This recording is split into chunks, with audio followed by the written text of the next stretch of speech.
Eu son esta.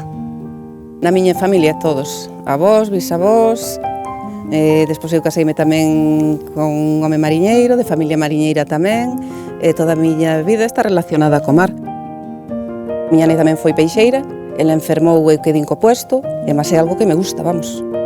Eu empecé de redeira, de pequena, non? Cando salín da escola xa empecé a traballar con miña irmán, e despois fora no muelle, e xa empecé de sempre a traballar hasta hoxe.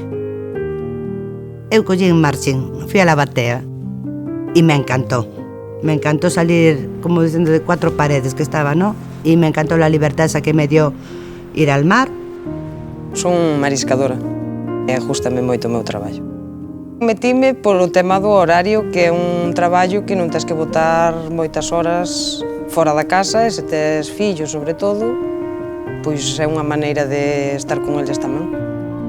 Din que é de homes, pero Galicia é un sitio que a muller traballou toda a vida.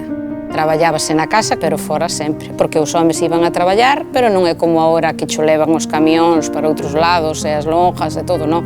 Antes tiñan que a muller tiña que ir a vender o peixe de quen lle collía o home. E antes, por exemplo, xa as mulleres non tiñan como hoxe nós, que temos unha baixa, que unha muller que quede embarazada pois pode coller unha baixa e estar o tempo na casa, non? Daquela iban ca barriga hasta a boca, e incluso hai xente que dou a luz no Sarrido. Nos anos 80 e 70 e tantos, as peixeiras non pagaban autónomos, non había IVA, non había nada.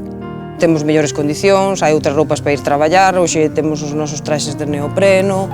Penso que hai unha mellora, pero moi lenta, porque de momento estás luchando por moitas cousas e por moitos dereitos, e hai cousas que os homes teñen máis mellorado nos traballos ou nas jubilacións ou en todo, e no das mulleres non.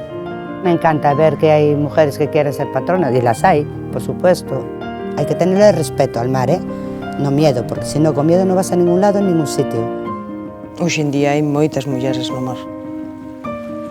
Sí, a ver, sí é duro, pero ten algo que encanta. Non me imagino estar en outro traballo sin ser o mar.